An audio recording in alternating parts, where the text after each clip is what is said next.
को छड़ी दिखाना प्रेम है? क्या प्रेम है भाई? इसलिए अनिर्वचनीय।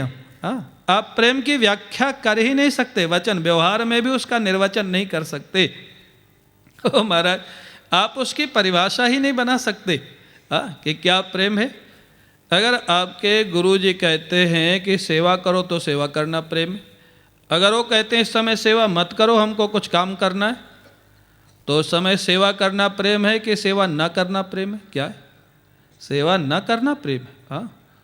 हमारे गुरुजी सुनाते थे, जब ये आश्रम वगैरह नहीं बना था, वो विरक्ति में मस्ती में घूमते थे।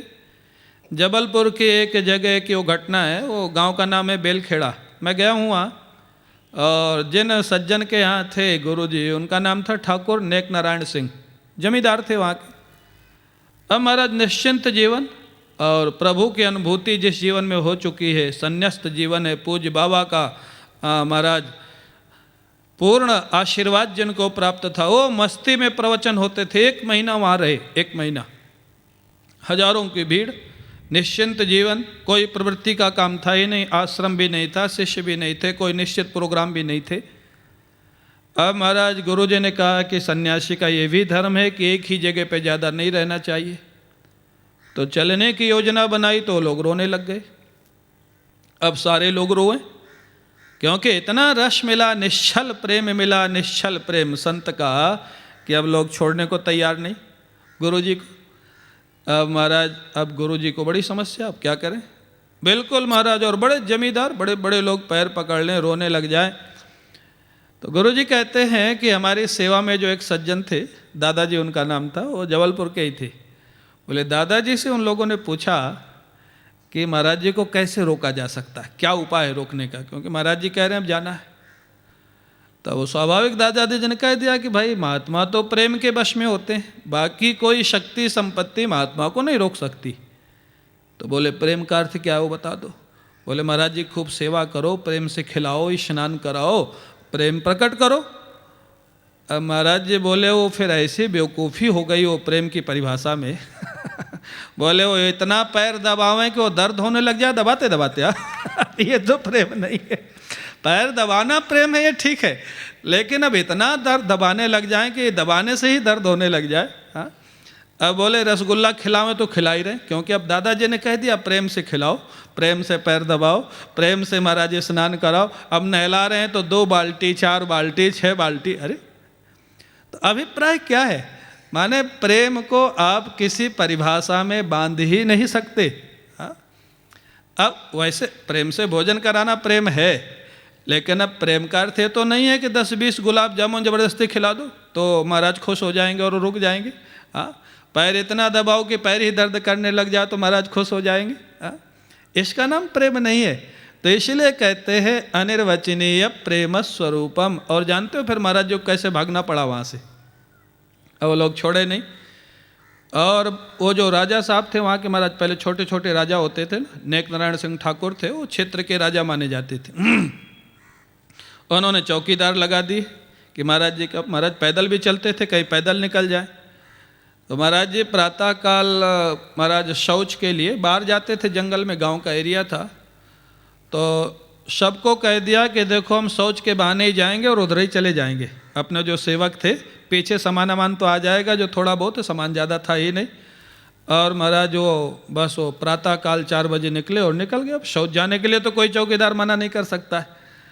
अब निकल गए, वो तो 20 किलोमीटर आगे निकल गया। वो ठाकुर साहब को जब पता लगा तो उनको तो अंजाइना पेन हो गया। महाराज बड़ा प्रेम था, वो प्रेम का भाव था, भावातिरेक था। वो हाथी लेके गए, घोड़े दौड़ाए, फिर महाराज जी को महाराज प्रणाम किया। महाराज जी बोले अब तुम नहीं जाने दोगे तो हमको कोई उपाय तो निकालना पड़ेगा, हम क्या करें। तुम मानते नहीं हो, पैर दबाते हो, खिलाते हो ज़बरदस्ती। तो कहने का अर्थ क्या है?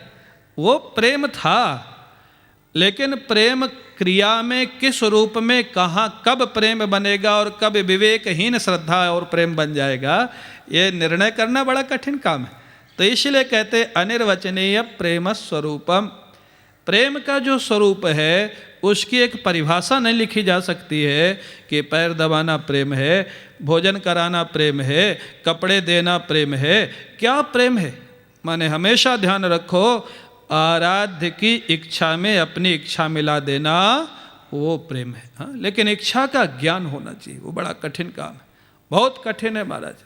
आराध्य क्या चाहता है, अपने जो ठाकुर हैं क्या चाहते हैं, क्योंकि प्रेम के उदाहरण बहुत कम मिले। हाँ, जो पूर्ण प्रेम है, पूर्ण समर्पण है, या तो महाराज ब्रज गोपियों का मिलता है, भरत लाल जी का मिलता है। मैं तो कहूँगा, और रामचरितमानस के अनुसार जैसे लक्ष्मण जी हैं उनका भी प्रेम बहुत है, लेकिन उनका प्रेम जैसे पूर्ण प्रेम भरत लाल जी का है, विवेक पूर्ण प्रेम है, वो उसमें थोड़ा वो स्तर नहीं आता है। चित्रकूट में जैसे भगवान श्री राम ने वशिष्ठ जी के कहने के बाद भरत लाल जी के ऊपर छोड़ दिया। जब वशिष्ठ जी ने बहुत कहा कि भरत जी जो कहें इनको सुनिए और इनके अनुसार करिए, क्योंकि मेरी बुद्धि निर्णय नहीं कर पा रही भरत के प्रेम के आगे, तो भगवान श्री राम ने यही कहा कि यद्यपि मेरे को पिता की आज्ञा पालन करने के लिए मैं वन में आया हूँ, जिसके कारण उन्होंने अपने शरीर का त्याग किया, उनके वचनों को मेटना मेरे लिए बड़े संकोच की और कठिन कार्य है, फिर भी आपकी इतनी कृपा है तो मैं भरत को छूट देता हूँ कि भरत जो कहें वो मैं करने को तैयार हूँ। अब भरत को निर्णय करना पे छोड़ देते कि लक्ष्मण जी जो कहें वो निर्णय कर लिया जाएगा, तो लक्ष्मण जी को आधा मिनट नहीं लगता, वो तुरंत कह देते कोई कुछ भी कहे आप चलिए अयोध्या चलिए। तो अभिप्राय क्या है, भरत लाल जी तो विवेक पूर्ण जो प्रेम है, विवेक पूर्ण जो सेवा है हनुमंत लाल जी की है, भरत लाल जी की है, ब्रजवासियों की, हाँ, जिनको देवर्षि नारद ने स्वयं स्वीकार किया है। उद्धव जी जब जाने लग जाते हैं वृंदावन से वापस मथुरा, श्री राधा रानी को प्रणाम किया। आए थे ज्ञानी बन के, जा रहे हैं प्रेमी बन के। हाँ, ज्ञानी बन के आए थे उद्धव मथुरा से वृंदावन, शास्त्र के बहुत बड़े पंडित थे, बहुत बड़े, बृहस्पति के शिष्य थे। जब जा रहे हैं तो कृष्ण प्रेम में डूबे हुए जा रहे। किशोरी जी को प्रणाम किया, किशोरी जी आपका कोई संदेश श्री कृष्ण के लिए, जानते हो क्या संदेश दिया? किशोरी जी ने कहा उद्धव तुम मथुरा से वृंदावन आए और लगभग 10 महीने रुके उद्धव जी, 10 महीना, हाँ, वर्णन है भागवत में, 10 महीना वृंदावन में रुके। किशोरी जी ने कहा उद्धव तुमने अनेक बार कहा कि हमारे वियोग में हमारी याद करके श्री कृष्ण अश्रुपात करते, हमारा हृदय कठोर था जो श्री कृष्ण के संदेश को सहन कर लिया, लेकिन तुम मथुरा में बिल्कुल मत कहना कि हम लोगों के अश्रुपात होते उनके वियोग में। क्यों? श्री कृष्ण का हृदय कोमल है, अगर हमारी वेदना का समाचार उनको मिलेगा तो सहन नहीं कर पाएंगे उद्धव, इसलिए तुम कह देना हम सब सुखी हैं, हाँ, उनको कष्ट ना हुए, इसका नाम प्रेम है। हाँ, ये प्रेम है। तो यत् किंचित निर्वचन इन उदाहरणों के द्वारा, महापुरुषों के जीवन के द्वारा किया जा सकता है। हाँ, किशोरी जी ने कहा बिल्कुल मत कहना कि हम लोग दुखी हैं, हम लोग बिल्कुल ठीक हैं, कह देना कि हम लोग स्वस्थ हैं, प्रसन्न हैं, वो सुखी रहे, वो आनंदित रहे, इसका नाम प्रेम है। आज कहाँ ये प्रेम मिलेगा? हाँ, संसार में कहाँ मिलेगा? कुछ लोगों में, कुछ भक्तों में ही वो प्रेम मिलता है, वो भी प्रेमी भक्तों में। आर्त और अर्थार्थी में भी ये प्रेम नहीं मिलता है। हाँ, ये बात नहीं मिलती है। आर्त का तो काम पूरा ना हो तो ठाकुर जी से झगड़ जाएंगे, अर्थार्थी का काम पूरा ना हो तो झगड़ जाएंगे। हाँ, और आजकल तो पूर्ण सकाम भक्त है महाराज, बेटा के लिए भक्ति करेंगे, बेटा ना हुए तो पूजा बंद, भक्ति बंद, हाँ, भगवान का भोग बंद। माने उनको बेवकूफ़ी की पराकाष्ठा है, उनको लगता है हम भोग लगाएंगे तभी भगवान को भोजन मिलेगा। हाँ, अरे तुम्हारे भोग बंद करने से, लगाने से भगवान को फर्क नहीं पड़ता, फर्क तुम्हारे जीवन को पड़ता है। प्रहलाद जी अपनी स्तुति में कहते हैं प्रभु जो आपकी सेवा पूजा करता है वो अपने जीवन का कल्याण करता है, आपको उसकी ज़रूरत नहीं। बोले कैसे? बोले आप हैं बिंब और जीवात्मा है प्रतिबिंब। बड़ी सुंदर दार्शनिक बात भी है और यथार्थ बात भी है। बोले आप हैं बिंब, बिंब आप जानते, जैसे अपना चेहरा हम लोग दर्पण में देखते हैं तो अपना चेहरा हो गया बिंब, और दर्पण में दिखाई देने वाला जो चेहरा वो प्रतिबिंब। बोले ईश्वर है बिंब और जीव है प्रतिबिंब। बोले अगर दर्पण में, मिरर में देखने वाले चेहरे को सजाना हो तो क्या करना पड़ेगा? बिंब को सजाना पड़ेगा। आप इस चेहरे को सजाएंगे तो दर्पण में दिखने वाला चेहरा अपने आप सज जाएगा। प्रहलाद जी कहते हैं प्रभु जो आपको सजाते हैं उनका जीवन अपने आप सज जाता है, वो आपको नहीं सजाते, अपने को सजाते। हाँ, तो ये बेवकूफ़ी की बात है कि हम आरती बंद कर देंगे तो भगवान का कुछ नुकसान होगा, भोग बंद कर देंगे भगवान का, अरे भगवान के जब सेवा करते हो तो भी कोई भगवान का कुछ उससे फायदा होता है, ऐसा नहीं।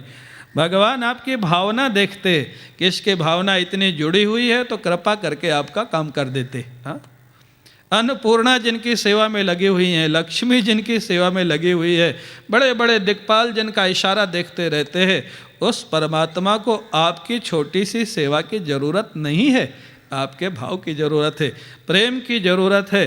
तो कहते हैं महाराज अनिर्वचनीय, ये जो भगवान का प्रेम है अनिर्वचनीय है। बोले कैसा है? दो तरह से। एक तो जो अनुभूति होती है प्रेम की, जो रसानुभूति होती है ना, आप लोगों को भी ध्यान में कभी कभी तो आनंद आता ही होगा, रस आता ही होगा, लेकिन वास्तव में वो रस इतना विलक्षण होता है कि वो संसार के किसी विषय के माध्यम से नहीं आ सकता है, इतना सात्विक। और उसकी पहचान, जिसको वो रस कभी ध्यान में आया, मैं कहता हूँ स्वप्न में भी आया, ध्यान में आया, जप में आया, उस रस की स्मृति करने से रस आने लग जाता है। यही उस रस की पहचान है।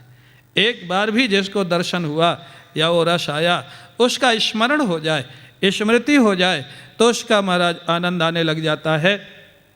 तो अनिर्वचनीय, अनिर्वचनीय है भगवान के प्रेम का स्वरूप, माने उस रसानुभूति का वर्णन नहीं किया जा सकता।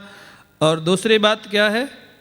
बोले महाराज उस रसानुभूति के प्रेम की कोई व्याख्या परिभाषा पूर्ण रूप से नहीं बना सकता कि पूजा करना प्रेम है या छड़ी दिखाना प्रेम है। हाँ, गोपियाँ तो महाराज डांट लगाती थी।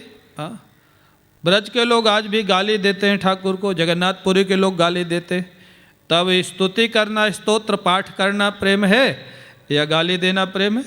क्या प्रेम? दोनों ही प्रेम है। हाँ, आप अलग व्याख्या कर ही नहीं सकते। और जगन्नाथपुरी के ठाकुर तो बिना गाली दिए रथ पे आते ही नहीं, आज भी वो प्रत्यक्ष दिखाई देता है। पहले स्तुति करते, फिर गाली देते, फिर वो रथ में आते। तो कहते हैं इसलिए प्रेम की परिभाषा कोई हो नहीं सकती है। प्रकाशते क्वापि पात्रे, कहीं कहीं वो दिखाई देता है, कहाँ कहाँ दिखाई देता है और कैसा उसका और स्वरूप होता है, इसकी चर्चा अब कल से प्रारंभ होगी। आज इतना ही, आज का समय पूरा हो रहा है। बोले वृंदावन विहारी लाल की जय, जय श्री राधे। शांतम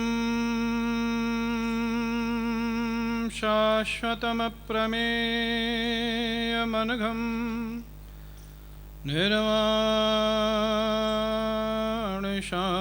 निर्वाणशान्तिप्रदं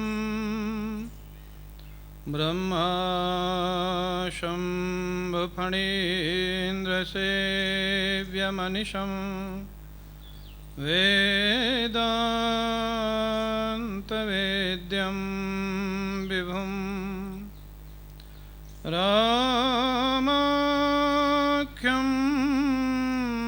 जगदीश्वरं सुरगुरुं मायामनुष्यं हरिं वन्देऽहं करुणाकरं रघुवरं भूपालचूडामणिं वरहापीडं नटवरवपुः कर्णयोः कर्णिकारं विव्रतवासः कनककपिशं वैजयन्तीं च मालां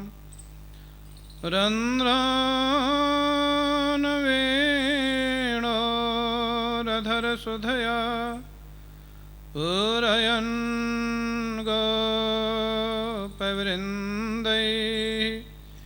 वृन्दारण्यं स्वपदरमणं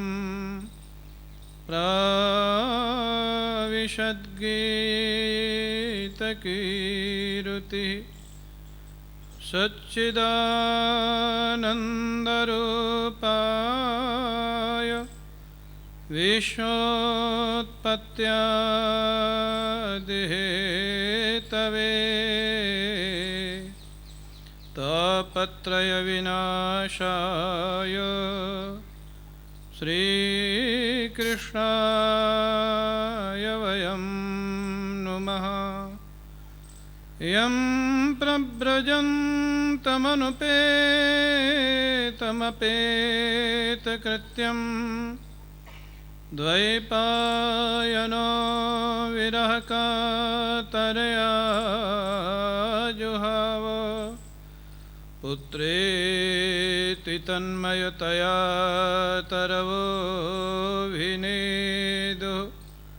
तं सर्वभूतहृदयं मुनिमानतोऽस्मि।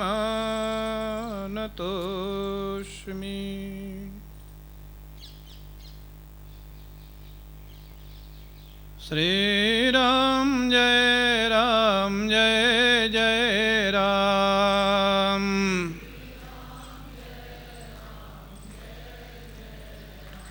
ओम श्री राम जय जय राम।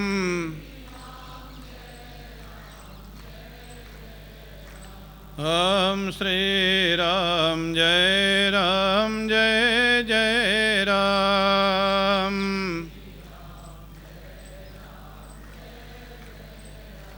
ओम श्री राम जय जय राम।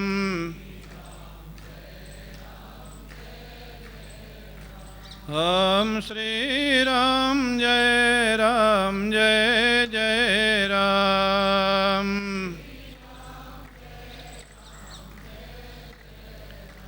ओम श्री राम जय जय राम।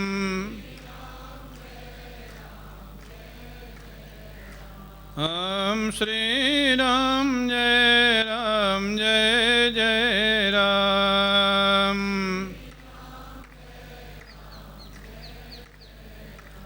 ओम श्री राम जय जय राम।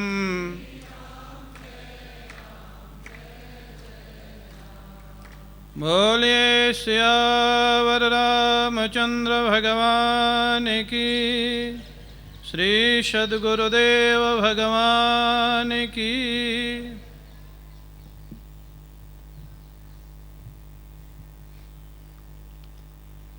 परम पूज्य प्रातः स्मरणीय श्री सद्गुरुदेव भगवान के श्री चरणारविंदों में साष्टांग प्रणाम। पूज्य महाराजा श्री जी के परम स्नेह भाजन समादरणीय श्री बिरला दंपति, आदरणीय श्री दीक्षित जी, बाहेटी जी, समुपस्थित भगवत कथा अनुरागी सज्जनों, हम सभी लोग पुनः देवर्षि नारद ने हमारे आपके कल्याण के लिए भक्ति सूत्रों की रचना की। और सूत्र का अर्थ ही होता है जो बहुत बड़ी वस्तु को बहुत कम शब्दों में कह दे। इन सूत्रों की व्याख्या अनेक महापुरुषों के माध्यम से हुई है। हमारे गुरुदेव के प्रवचनों की तो नारद भक्ति सूत्र पुस्तक भी छपी हुई है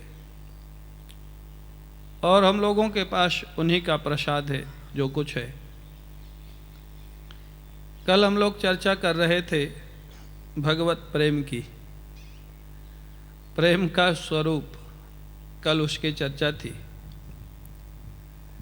प्रेम का स्वरूप यत्किंचित वर्णन किया गया। आगे देवर्षि नारद कहते हैं वो जो प्रेम है, क्योंकि उधर कह दिया अनिर्वचनीय है, जिसका निर्वचन नहीं हो सकता। तो अनिर्वचनीय तो ब्रह्म भी है, लेकिन ब्रह्म अनिर्वचनीय है निर्गुण निराकार रूप में। सगुण साकार रूप में ब्रह्म तो अनिर्वचनीय नहीं है। सगुण साकार रूप में वही परब्रह्म परमात्मा श्री राम बन के आते, श्री कृष्ण बन के आते, नृसिंह बन के आते, यहाँ तक कि वराह, मत्स्य, कच्छप इत्यादि रूप धारण करके भी आते। तो वहाँ उनका निर्वचन होता है, व्याख्या होती है, लीलाएं होती हैं। तो देवर्षि नारद कहते हैं कि ऐसे जो शुद्ध प्रेम है उसके स्वरूप का वर्णन तो नहीं हो सकता पूर्ण रूप से, लेकिन वो प्रेम अगर किसी भक्त में प्रकट हो जाता है तो भक्त की दिनचर्या, भक्त की रहनी, प्रेमी का जीवन, प्रेमी की जो महाराज पूर्ण जीवनी है उसका वर्णन तो होता है। जितने संत हुए, प्रेमी हुए, तो प्रश्न खड़ा हुआ तो प्रेम कहाँ प्रकट होता है? भगवान का प्रेम। देवर्षि नारद अगले सूत्र में कहते हैं प्रकाशते क्वापि। कहते कहीं भी वो प्रकाशित होता है, लेकिन क्वापि कह के उन्होंने कह दिया महाराज जो विशिष्ट पात्र है। प्रकाशते क्वापि पात्रे, तो पात्र का अभिप्राय क्या है? प्रेम प्रकट। प्रकाशते माने प्रकटी करोति, भगवान अपनी कृपा से उस प्रेम को प्रकट करते हैं। कहाँ प्रकट करते हैं? बोले जो उसका पात्र होता है। तो पात्र की परिभाषा क्या है? भगवान किस प्रेम से स्वाभाविक प्रसन्न हो जाते हैं, किस पात्रता से प्रसन्न हो जाते। वैसे तो बिंदु जी ने लिखा है कि ये कहना अत्यंत कठिन है, न जाने कौन से गुण पर दयानिधि रीझ जाते हैं। ये कहना अत्यंत कठिन है कि किस गुण पे वो प्रसन्न हो जाए। क्यों? भगवान विष्णु तो ठीक है, भगवान राम, भगवान कृष्ण, भगवान विष्णु, लेकिन भोले बाबा की जो प्रसन्नता है वो शिव पुराण में एक घटना आती है, कथा आती है कि एक जो चोर था वो मंदिर में चला गया, जंगल में मंदिर था भगवान शंकर का, और कोई था नहीं मंदिर में, तो घंटा चोरी करके ले जाना चाहता था, और संयोग से घंटे तक वो पहुंच नहीं पा रहा था, तो शिवलिंग के ऊपर ही चढ़ गया। भगवान शंकर से उसको कोई लेना देना नहीं था, ना कोई भाव होती तो चोरी करता ही नहीं। शिवलिंग पे चढ़ के जब घंटा उतारने लग गया तो भगवान शंकर प्रकट हो गए। अब वो तो घबराया, वो तो डरा कि मैं चोरी कर रहा था, लगता भगवान शंकर नाराज हो गए और दंड देंगे। भगवान शंकर प्रकट हो जाए तो प्रलय के देवता, तो घबरा करके चरणों में गिर पड़ा, माफ़ करिए। भगवान शंकर ने कहा माफ़ी क्यों मांगता, मैं तो वरदान देने के लिए प्रकट हुआ। चोर घबराया, महाराज वरदान, मैंने तो ऐसे कोई साधन भजन किया ही नहीं, मैंने आपका कोई स्तोत्र पाठ नहीं किया, पूजा नहीं की, कुछ चढ़ाया नहीं, फल फूल भी नहीं चढ़ाया। भगवान शंकर बोले तो स्वयं पूरा का पूरा चढ़ गया, इससे ज़्यादा समर्पण क्या होगा। तो अब भोले बाबा की तो बात निराली है थोड़ा, वो अलग महापुरुष, और वो फिर भक्त बन गया भगवान की कृपा से, भगवान शंकर की कृपा से। लेकिन भगवान नारायण, भगवान विष्णु, भगवान श्री राम, भगवान कृष्ण, वो थोड़ा भोले बाबा से थोड़ा अलग हैं, क्योंकि आप देखेंगे कि जितने दुष्टों को वरदान मिले वो विष्णु भगवान से नहीं मिले, श्री राम जी से नहीं मिले, श्री कृष्ण से नहीं मिले, वो किससे मिले? भोले बाबा से। हाँ, वो रावण हो, बाणासुर हो, जरासंध हो, भस्मासुर हो, भस्मासुर को वरदान दे के तो स्वयं ही फंस गए। वो उन्हीं की तरफ हाथ बढ़ाया, भगवान शंकर बोले क्या करता है? बोले प्रारंभ तो आप ही से करूँगा। माने पराकाष्ठा है दुष्टता की, उन्हीं से वरदान मांगा, बोले प्रारंभ आपसे करूँगा। उन्होंने पूछा भी, भागवत में वो कथा है कि तो मेरे को भस्म करके करेगा क्या? मेरे पास तो कुछ है भी नहीं, मैं तो कैलाश पर्वत में रहता हूँ, घर नहीं, परिवार नहीं, संपत्ति नहीं। बोले आपको भस्म करके पार्वती जी को ले जाऊँगा। अब इससे बड़ी दुष्टता की पराकाष्ठा। भोले बाबा समझ गए अब इससे बात करने से कोई फायदा नहीं, भागे। और भागे तो विष्णु भगवान फिर प्रकट हुए। वो कथा आप सब जानते हैं, कैसे कैसे उसको भस्म कर दिया, भस्मासुर को। फिर भोले बाबा से कहा कि हमने आपको कहा है कि विचार के थोड़ा वरदान दिया करिए इन दुष्टों को।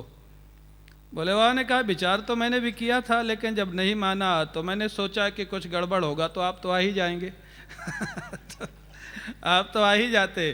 तो लेकिन उनकी विलक्षण मस्ती है भोले बाबा की। लेकिन यहाँ पर जो प्रसंग है वो भगवान श्री राम या भगवान श्री कृष्ण या भगवान विष्णु को लक्ष्य करके देवर्षि नारद कहते हैं प्रकाशते क्वापि पात्रे।